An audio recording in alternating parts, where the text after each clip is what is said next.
All right. So the first question, I see you just read it, but what inspired you to join the military? So I have a little bit of a family history in the military. Not too extreme, but I've got a cousin and an uncle and a great uncle and a great grandfather that were in the Navy before me. And so when I was in high school, my uncle made sure to let me know that the Navy in particular was an opportunity for me, and had been talking to me about it since I was a little kid, telling me about the scholarship opportunities and what it did for his career and the kind of life that it set up for him after he enlisted during the Vietnam War. And the cousin that's in the Navy is actually his daughter. She's a commander now, so doing really big things. So yeah, it was really his influence that got me out there to sign up. So I signed up just out of high school for a ROTC scholarship, and hit the ground running when I arrived at college. What exactly is a ROTC scholarship? Oh, so ROTC is, gosh, if I can think of, so there's everything in the military is acronyms. I don't know if I can remember what that one stands for. It's Reserve Officer Training Corps, maybe. At least that fits all the letters. But in a nutshell, what a ROTC scholarship is it's an undergraduate college scholarship where you go into undergrad knowing that when you graduate from undergrad with your bachelor's degree, you're gonna go into the military, in my case the Navy, for 4 or 5 years afterwards. That's your commitment, and in return, you're in ROTC with a scholarship for your undergraduate career. Does that answer your question? Yeah. Cool. Also, would you say the community or the town that you grew up in, did that have any effect on you joining the military? I wouldn't say that my town was particularly military oriented, so not too much. Can you describe your time in the military as well as any memorable experiences? Yeah. Let's see. So during undergrad, my time in the military was a lot of fun. The ROTC guys were kind of like jocks.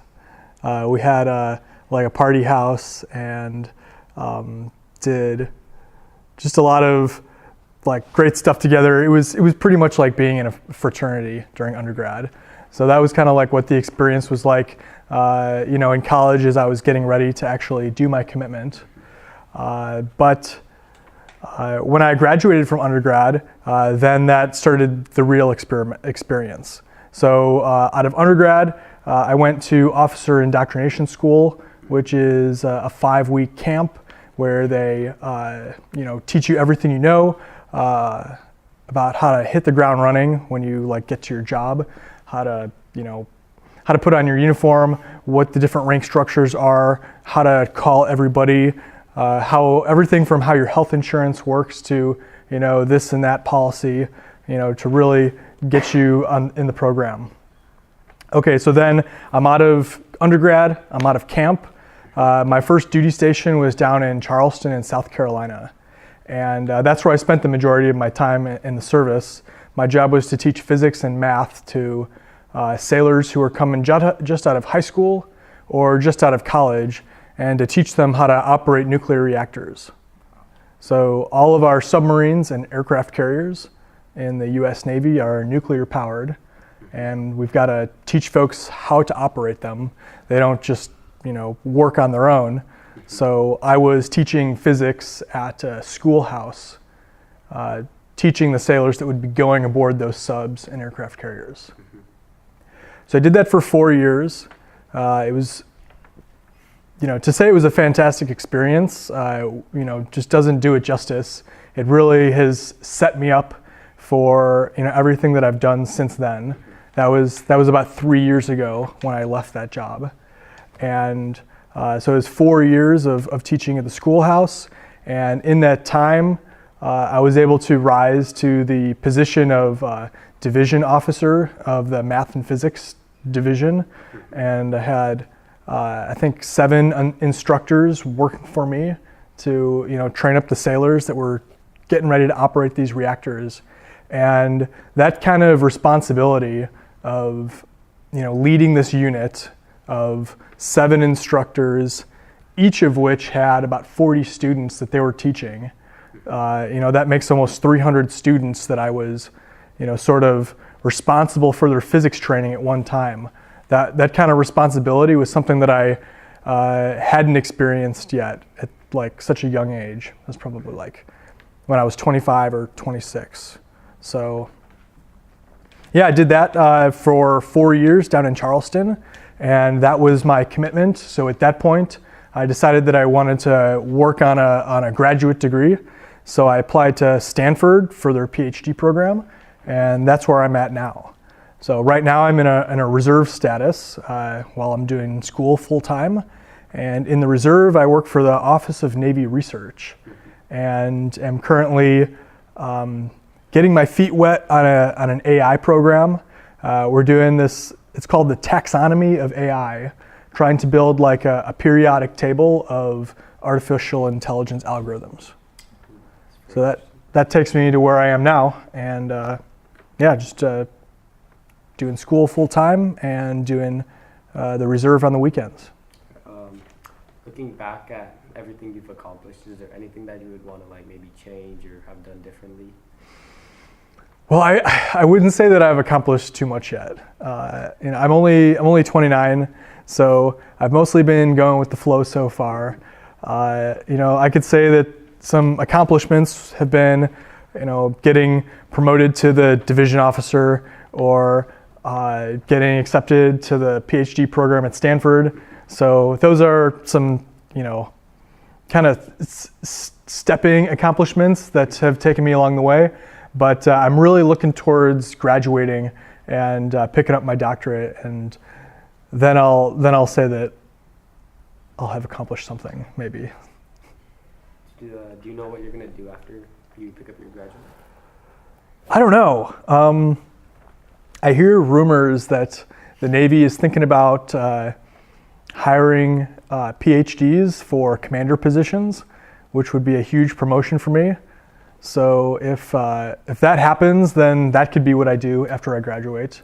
I'm also thinking really strongly about trying to start my own company or start my own project. Try to pick up some of that venture capital money that's floating around Silicon Valley. So either that, or my girlfriend is like a total rock star in political science.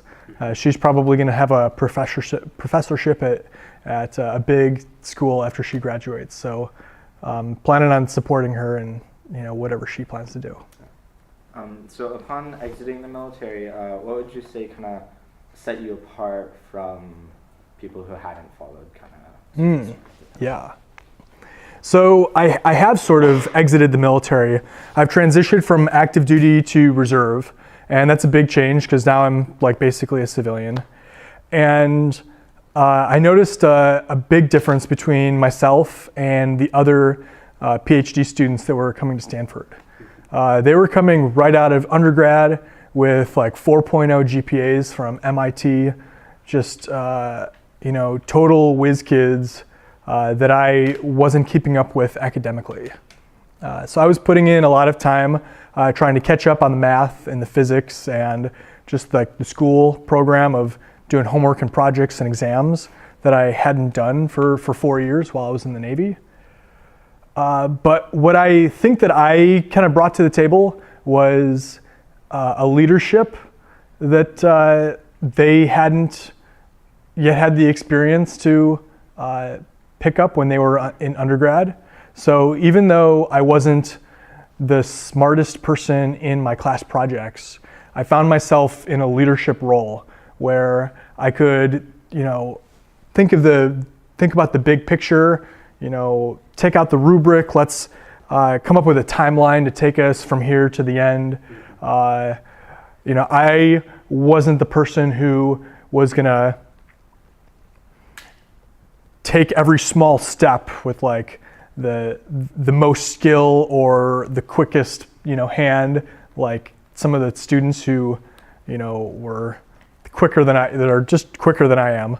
But I think that what I brought to the table was kind of a mental strength, a leadership, and a vision to kind of like keep us on track. Because some of these projects are really intense, 4 or 5 or even 6 week projects where you're just, you have your head down in the lab for hours every day. And without someone there or, a few people there who kind of have a level head, some groups, you could see them just kind of, get spun out of control with how like big the projects are. Would you say, like, out of that leadership and all that kind of stuff and any other skills you might have learned, what would you say has helped you the most or you think will help you the most in the future? Gosh, that's hard to say. If you want to come back to it. Yeah, one thing I think will really help me as I kind of push towards the end of my degree is that as opposed to my colleagues that have come straight from undergrad to grad school, I have gotten this opportunity to work outside of academics. And this is probably true for anybody who's taken a job between undergrad and grad school. A chance to step outside of academics and get some perspective and really decide what I want out of like this point in my career. Some students step into grad school because it seems like the next logical step in their career. But I feel like I really know that this is where I want to be, and even though it's a marathon of a process to earn this degree, I really was able to take that time when I was doing my service to decide that this is the goal that I really want to tackle over the next 5 or 6 years. And so I have that motivation to keep at it. How has your military service impacted your career, commitment to public service, and other aspects of your life? Well, I know that it's impacted my career. I know that it's impacted my career in the fact that there's no way that I would have gotten into Stanford if I hadn't gone into the military. Like, I had a mediocre GPA in undergrad. I was coming out of a physics program, which was hard in its own right, but I was trying to transfer into an engineering graduate program. So that was, another little jump that my advisor had to kind of take a gamble on me, thinking like, does this person who's been in pure science, is he going to be the right person to make a transition to engineering and join the rest of his cohort? So I know that going into the Navy made it possible for me to get into this program at Stanford. So just because you talk a lot about leadership and then like academics, Mm-hmm. do you believe one is more important to the other and than the other, or do you think they work together? That's a really good question. I think that leadership and academics have to work together. A good leader is going to really going to see the group of people that are around them working towards a goal, and assess the skills that are present, assess the present status and the goal that we're working towards, and really put together a draft plan for how to get from point A to point B. And that plan has to take full advantage of the knowledge and the academics and the skills that are present in the group.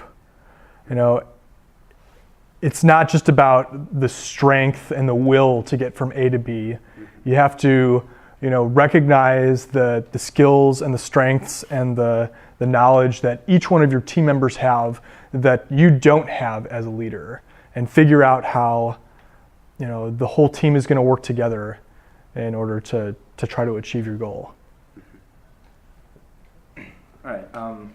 So do you have any advice for, I guess, young people today kind of relating to the importance of public service, or? Yeah, I think that public service is really important.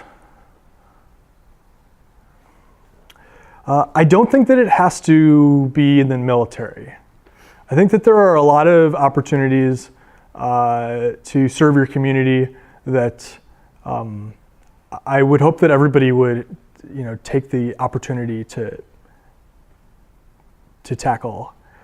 You guys being in the Boy Scouts, I think that you guys, do a lot to serve your community. I know that when I was younger, I was in the Cub Scouts and then briefly in the Boy Scouts before I really committed to my high school sports.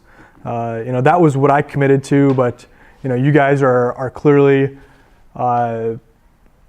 choosing to spend your time working in the Boy Scouts, where I would encourage you guys to, pick up on whatever public service opportunities that you find. I think that they can be really,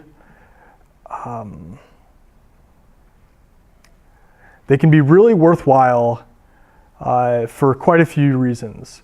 I mean, the most obvious reason is that hopefully you're gonna help out whoever that public service is aiming to help.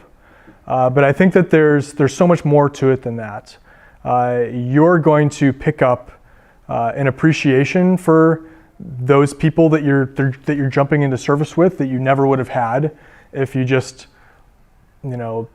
kept along your own career path doing what is possibly best for you.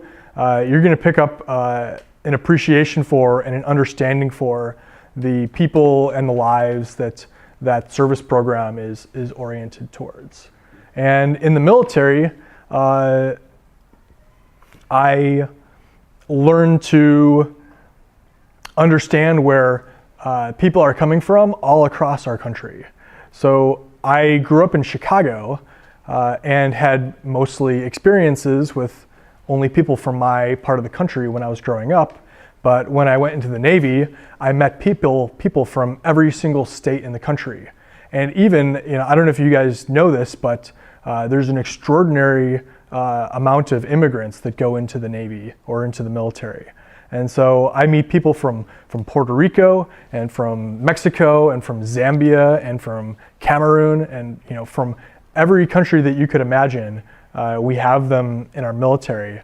And so by going into the service, I got to spend real quality time with people from all over the world and ask them what was it like where you grew up? Where did you go to school? What did you study? What are your favorite subjects? Where did you go to college? What kind of values does your family hold? What religion do you follow? Or what are the cultural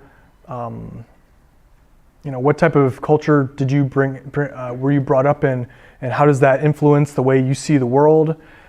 We all know from watching movies or the news or cruising the internet. We know that people come from different places from around the world, but by doing a public service like the military or like the Peace Corps is another big one. You get to spend a lot of time with people who are not like yourself.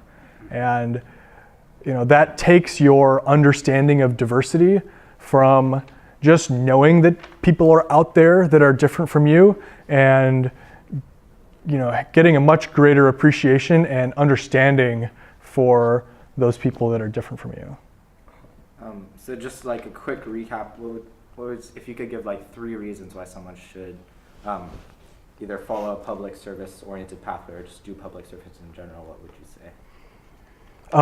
I think that the first reason could be that don't underestimate how much of an impact you could have in your public service.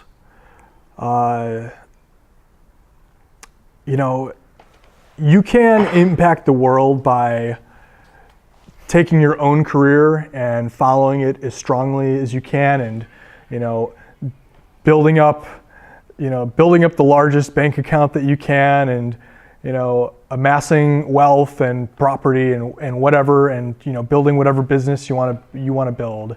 But don't underestimate how much that you can help the people that some service organization is oriented towards, whether it be the military or, like I mentioned, the Peace Corps, or a lot of my friends have done environmental cleanup groups.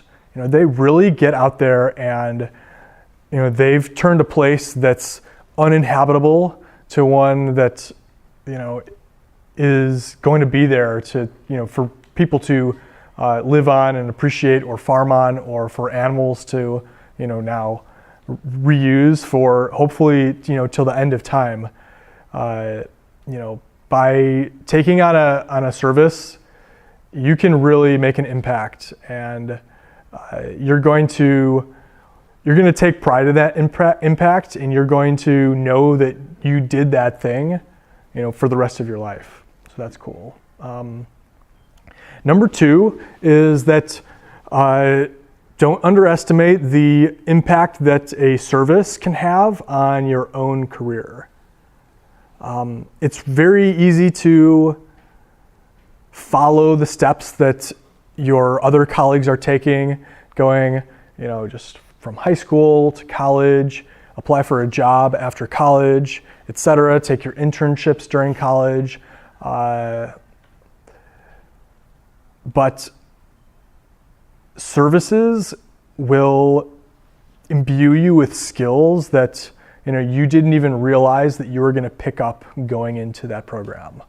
So, for example, I guess with me in the Navy, I didn't realize when I was going into the Navy how much of a manager and a leader that it would build me into.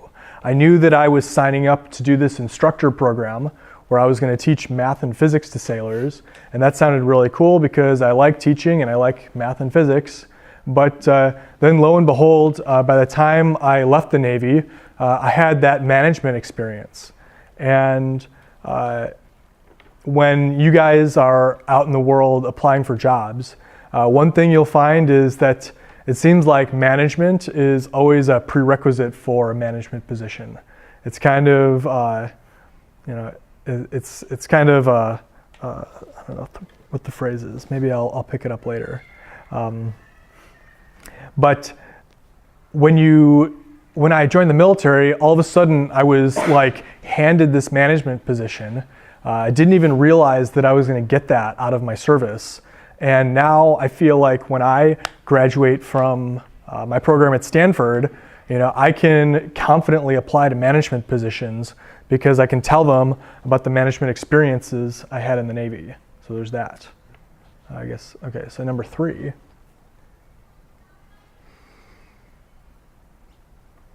You don't have one, that's fine. Well, I think that one that I can come up with offhand is the travel opportunities that it's afforded me. When you're signing up for a service program, we here live in Palo Alto, which is one of the wealthiest and places of greatest opportunity that there are in the country and in the world. But if you sign up for a service opportunity, you could be going out to help folks after a hurricane or a bad storm. You could be going out to teach folks about medicine and like health and sexual health awareness in other countries, poorer countries, places that don't have the opportunities that you have, etc. So when you sign up for a service opportunity, you are likely going to have an opportunity to see parts of the world and to travel to faraway places that you would never think to travel to. If you're just thinking like, oh, what vacation am I going to, sign up for next? So as we're nearing towards the end of the interview, is there anything else you want to add on, maybe like a slogan, motto, or a life message? I don't know. I don't have a slogan. Maybe I'll come up with one in the next 10 minutes. Do you have any last thoughts? Anything you'd like to say? Anything that popped up maybe? Well, I think that what I would say to you guys is that it's really important that you recognize the opportunities that you have, with where you're at right now in your lives, and the advantages and the I guess just the advantages that you have over other folks who don't have the same opportunities that you do, and to really recognize that and to grasp it and to really put forth an effort to make the most of what you've got. Because it's very easy to just kind of coast on the status that you have, and to kind of say that I'm comfortable where I'm at, I'm comfortable with the life that I have, and you can kind of ride that for a very long time, and maybe never even what I'm trying to say is that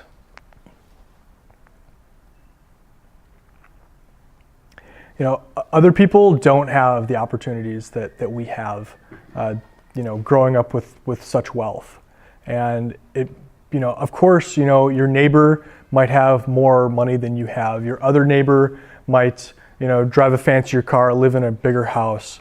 But from a broader perspective, looking at the entire world or, across our country, it's really important to recognize that you have the chance to do really big things, and you just have to put forth your best effort and try and commit to making the most out of what you got.